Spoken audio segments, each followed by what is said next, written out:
Join us now for Education Matters, a weekly look at the real people and real stories in education across North Carolina. Welcome to Education Matters, presented by the Public School Forum of North Carolina. I'm Keith Poston. We know that adverse childhood experiences, or ACEs, can lead to long-term health issues as adults, but we're just beginning to understand the impact that trauma has on a child's ability to learn during the critical early years in school. The good news is researchers have identified strategies that help these students learn, and they are beginning to be implemented in public schools across North Carolina. Today we're going to talk with two leaders of the North Carolina Resilience and Learning Project and hear from principals from Eastern North Carolina who are rolling out these game-changing initiatives in their schools. Before we tackle our main topics, we open with Edlines, our quick scan of education headlines across North Carolina and the U.S. Last week, State Treasurer Dale Folwell ended his standoff with the state's hospitals and healthcare networks as another deadline came and went, and most of the state's hospitals still refusing to sign on to the Treasurer's new plan and reimbursement rates. Without the hospitals and networks on board, about 97% of the participants in the state health plan would have found themselves out of network for medical coverage come January 1. The new deal will let those healthcare systems and other providers that didn't sign on keep their existing agreements with Blue Cross Blue Shield of North Carolina that administers the state health plan. It's been 7 weeks since Governor Cooper vetoed the state budget passed and offered a counterproposal, yet the state seems no closer to having a final budget. Last week, Republican House Speaker Tim Moore said he won't stop trying to cobble together enough votes to override Governor Roy Cooper's veto, even as Democrats insist the votes to uphold it are solid. Unlike the previous 6 years, Republican majorities in the House and Senate now need Democratic help to overcome whatever Cooper vetoes. Finally, our state's top teachers, including the current North Carolina Teacher of the Year, Mariah Morse, took flight last week, literally with the U.S. Army's Golden Knights. The teachers parachuted to raise awareness around key education initiatives they identified. That's Mariah right there on your screen. We'll have links to their causes on our website. Remember, you can visit the Public School Forum's website at ncforum.org, click on Education Matters, and read more about each of these headlines, as well as all the other topics we cover each week.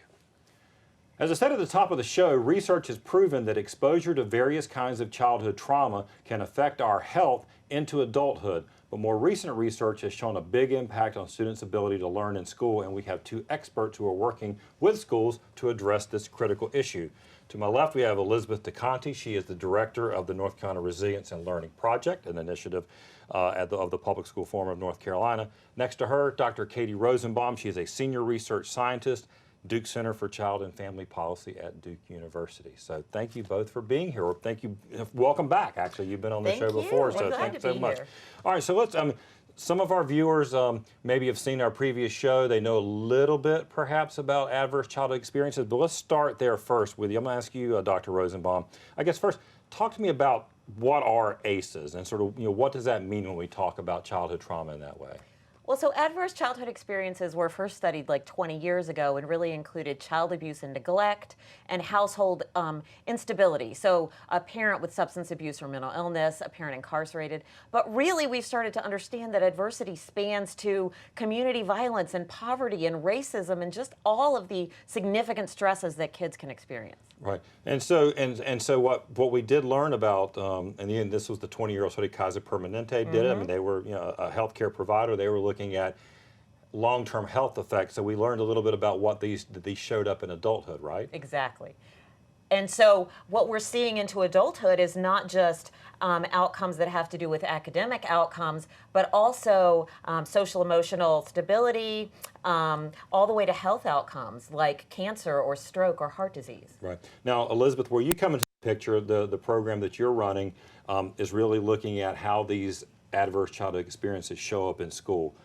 What do they look like? I mean, children that are dealing with these trauma, what does it look like in a school setting?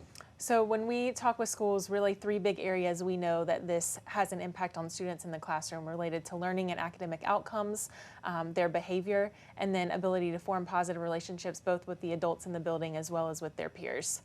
So you have been working, I believe now for about 2 years in some schools in North Carolina. So So where are you working, and sort of give me the sort of scale? I mean, this is obviously, we have 115 school districts, hundreds of school districts, but sort of where is the project right now? So right now, this year, with our getting ready to start our third year of implementation, we are doing our larger intensive model in 8 districts across the state, and then there's about 10 to 12 other districts that we're doing some level of training and consultation with. Many are in the east, but we have districts all across the state that we've worked with. Well, and there is a reason. I mean, I think one of the reasons why that you focused on Eastern North Carolina, and Katie, you sort of alluded to it. Poverty itself, which is again more prevalent in the poorer parts, a lot of those in Eastern North Carolina, is actually one of the adverse childhood experiences, and can kind of build on that, right? Absolutely. And then to compound that in the East, you've got hurricanes, the natural disasters that they've been recovering from, and that really just stirs it all up. Right. So okay. So now we sort of a little baseline of sort of what they are, how it shows up in schools. So what does your project look like? Sort of how does sort of implementation look like in a school? So 2 main components. The first is doing some training and professional development with staff around all the things that Katie talked about, what ACEs are, what trauma is, and the impacts that we see long-term, but specifically in the school setting. And then the next piece that really makes our project a little different is we kind of take things to the next level with a coaching aspect. So we work with schools. They each form a resilience team, essentially a steering committee, and one of our staff works with them for an entire school year to really help them create an implementation plan of, now that we know what trauma is and what the impacts are, what are we going to do about it, and what strategies and changes are we going to make? No, I mean, are you trying to, are you trying to train staff to be able to recognize children who are dealing with specific trauma so that they can get individual help, or is it, I mean, what, I guess, what are you trying to accomplish within that training? Yeah, it's not really about identifying what students specifically are dealing with, but more the strategies and the things that we talk about in the teams as well as the trainings as a whole are beneficial for all kids. Just ways to make school a safer, more supportive environment. A lot of it is about how to create stronger relationships between staff and students so that when kids come into the building, whether they've experienced trauma or not, they feel that it's a safe place, that they have an adult that they trust and feel safe with. We're sort of talking about this show and promoting it as trauma-informed schools. Katie, what is the process of truly being trauma-informed? I guess sounds like from Elizabeth, it does start with education. It starts with training. I mean, everyone has to understand the basic ideas of what impact trauma has. I mean, it has changes on your brain and your body that really get into the way that you behave in the school. But being informed about that is not sufficient. You have to use that information to inform every single thing that you do in the classroom. And it's about keeping the expectations high for kids, but building the structure and support around them that they're able to rise to those expectations and they have what they need to succeed. Do we know that, I mean, you mentioned, and I know from talking to you in the past, you mentioned about our brain gets sort of rewired. I mean, I think I think everyone watching the show knows what it's like when you get, sort of suddenly frightened or something, you almost get in a car accident, some other kind. Yeah. And it takes time to calm down, but the science shows us that can actually become kind of sort of your natural reaction to everything. And your thinking brain literally turns off. So in that moment, you don't have language, you don't have the ability to problem solve, you don't have all of those executive functions that you need to make good decisions and behave the way you need to in class. And it really can get in the way without enough support to help kids calm down and move forward. Can they do that? I mean, is this something that can we see those children who are dealing with these kind of things, can they be, sort of brought into sort of, a more constructive engagement within the classroom? Absolutely, absolutely. And I think when you talk with the principals who are coming on next, you'll hear some of their stories about how just small changes, focusing on relationships, just kind of that shift in mindset can make a really big impact with individual students. Now, you're one of the things I know you're one of the key research partners with this project. It's still early days in a lot of ways, but I mean, what are some things that you, I guess, key learnings or things you're already sort of feeling that you know? Well, we're starting to see numbers of suspensions go down, number of disruptive behaviors and office referrals. But what I really notice is I go to the schools and I walk through them and I notice just the feeling and the relationships and the connections, and everyone feels more confident that they're going to be successful with the day.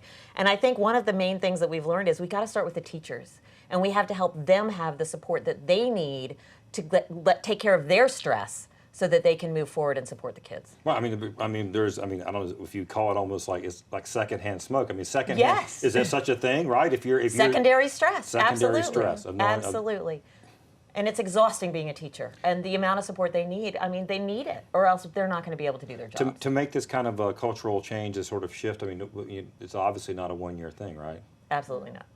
It's an ongoing thing, and it really takes leaders who want to invest and want to prioritize and focus on this day in and day out, and keep the attention on how do we connect with kids and how do we support them. How important is that leadership, both of you, in terms of the school? What are you seeing? Extremely important. I mean, you have to have that buy-in from the top and have them really serve as the champion with the rest of their staff to bring everyone on board to make these changes. So they have to commit to it. It sets the tone. Yeah. Absolutely.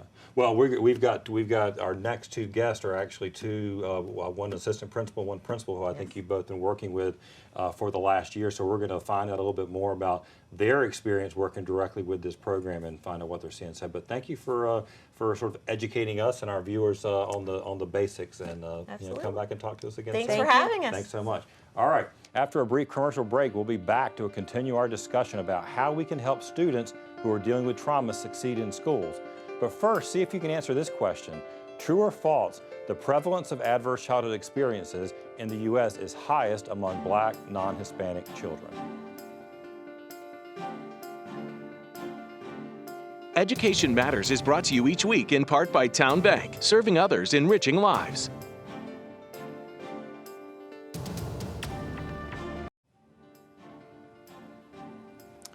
Welcome back to Education Matters. Did you correctly answer true?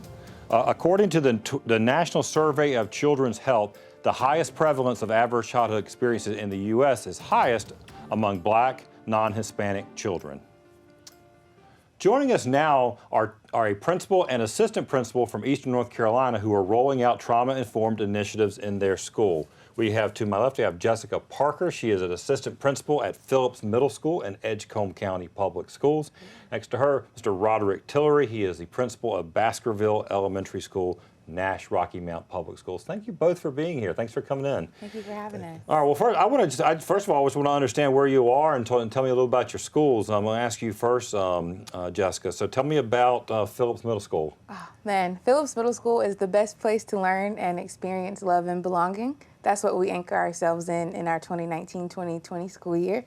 We are a very small but mighty school in Brattleboro, North Carolina. We have about 140 students serving grades 6 through 8. One of the, I guess, most unique and special parts about our school is that it was the historic all-Black high school of the area before integration. So we do have a very strong alumni base that comes back to our school often and definitely enriches our students in our community history. Well, there's a lot of special history like that in Edgecombe County for sure. I know, and unfortunately, and we're going to do a show in a couple of weeks talking about hurricane season, and a lot of that comes up during hurricane season. So we're not going to think bad things about Edgecombe this year. Well, I'm going to ask you the same question for you, Mr. Tiller. Tell me a little bit about Baskerville Elementary, Nash Rocky Mount Schools. Baskerville Elementary School is an outstanding school.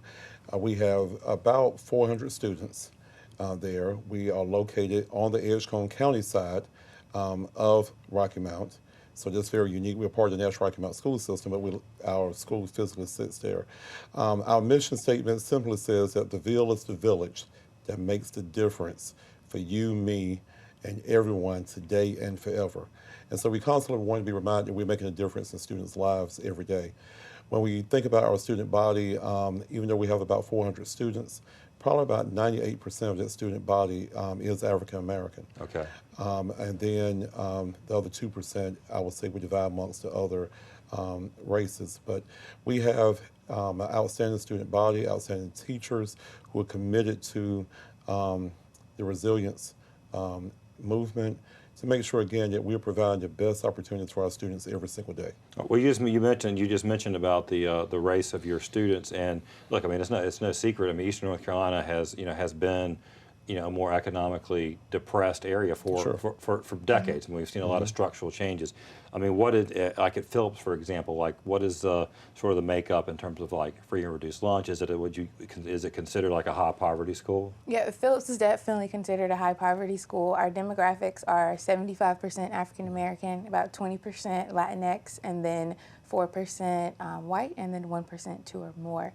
So, in our free and reduced lunch, we currently have a grant program where it's free for the whole entire school due to the percent of the school that qualifies. I bet you're probably We're the same way. Yeah, and the reason why I asked that, I mean, and partly, again, I want to just sort of set some baseline is because, and you already know this, or it's also become something that we've learned about through this journey around resilience and trauma, is that poverty itself, and the things that come with it, food insecurity, home insecurity, joblessness, the stresses on the parents themselves. I mean, and can create. Those are all things I'm assuming, but I don't want to assume. You tell me, are those things that your students are experiencing? So sure, when we talk about the ACEs, each one of our students, in some form or fashion, have had some experience with some type of trauma. So when we think about it from a resilience standpoint, part of our concern or initiative is to address those ACEs, how to help students to overcome. We don't have the power to really go home and change home. But what we do have the power to do is to make school the best place to be, so that when they're at school, they don't have to be traumatized by some of the things that's outside of the school. So we try to put things in place such as for our students, if they need like a comfort corner or a timeout corner, we've created some nice, comfortable areas that students can go and have a timeout. But then equally, we've tried to provide care for our staff. So through this initiative, we've tried to put some measures in place that teachers need some type of self-care if they find that they're becoming overwhelmed, because even adults have trauma as well. Well, that's what Dr. Rosenbaum, she was one of the first things she said, that in fact, from the schools that Elizabeth has been working with, staff self-care tends to be one of the top things they want to do because of that. Is that something that you saw as well at Phillips? Oh yes, very true. We recently implemented a self-care station for our staff that we have at every meeting we have, where you can give gratitude, you can have there like mints, there are essential oils there. We even today was our first day of school. Okay. And so today we even, at the end of school, we asked all staff to take 15 seconds to make a commitment of how they were going to take care of themselves today. So from administration, it is very important to us, and we bring it back to our staff because they have to be full in order to pour into our babies. Right. Now, when the potential to become part of this project and to work on the resilience and learning, I'm not sure exactly how it came in. If it came in as something that the district office said, "Hey, this is something," or was it something you were looking for? But I guess I'm going to ask you first, Jessica. Did you buy in right away? Did you get it, or was it something you didn't know that much about it? Or you sort of tell me a little about your journey.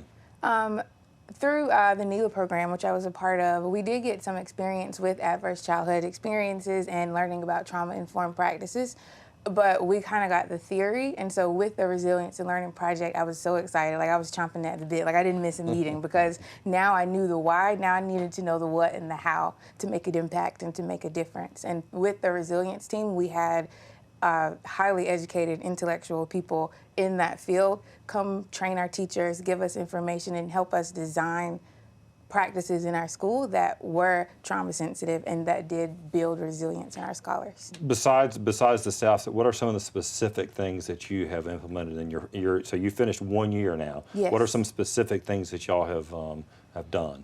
We implemented, I guess our biggest project was check-in, check-out. We started piloting it with a couple of students who we had flagged as needing intensive support. What does that mean? What do you mean, check-in, check-out? Checking out. Well, check-in, check-out is where we know that part of resilience is critical awareness and being able to feel like you have a purpose. And so they were setting a goal every morning with an adult that they cared about.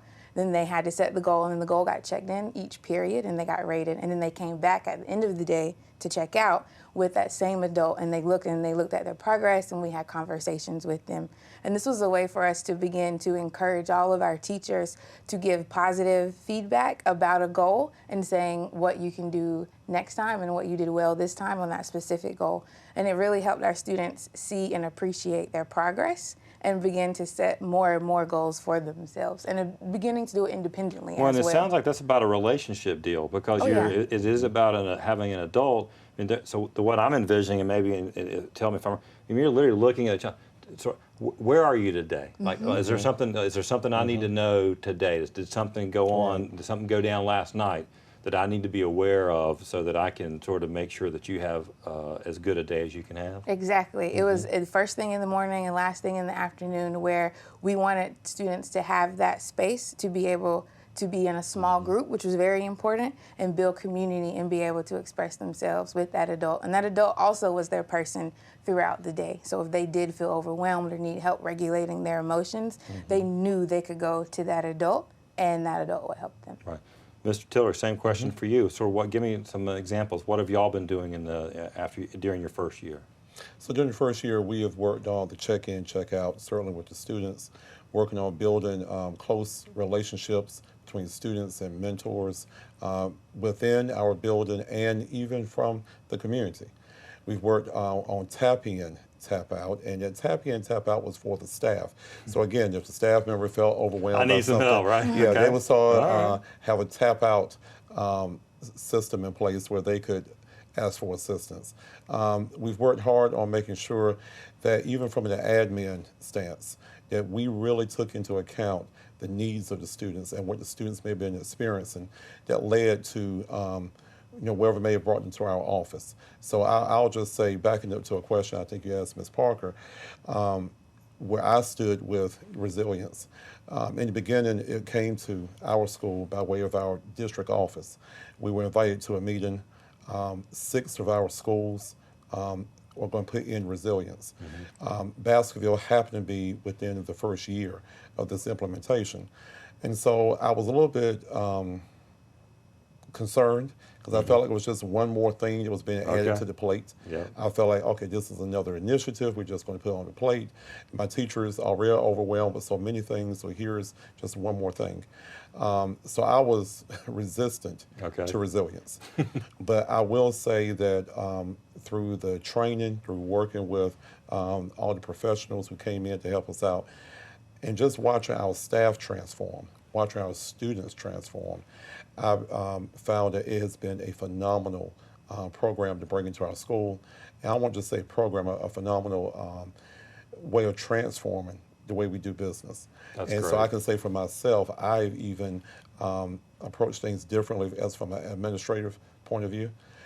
Just making sure, again, we're truly meeting the needs of every one of our students, not just the academic needs, but the social needs as well. But your stories have been terrific. That's exactly what I wanted to hear. Really want to understand. It sounds like you both, you're in. You're ready ready for All year in. 2. We're ready. All right. Well, We're ready. thanks so much. And look, congratulations on a new year coming on. Thank you. Thank you. And thank you for what you do every day for North Thank you Carolina so children. much. Thank you Thank so you. much. After the break, this week's final word.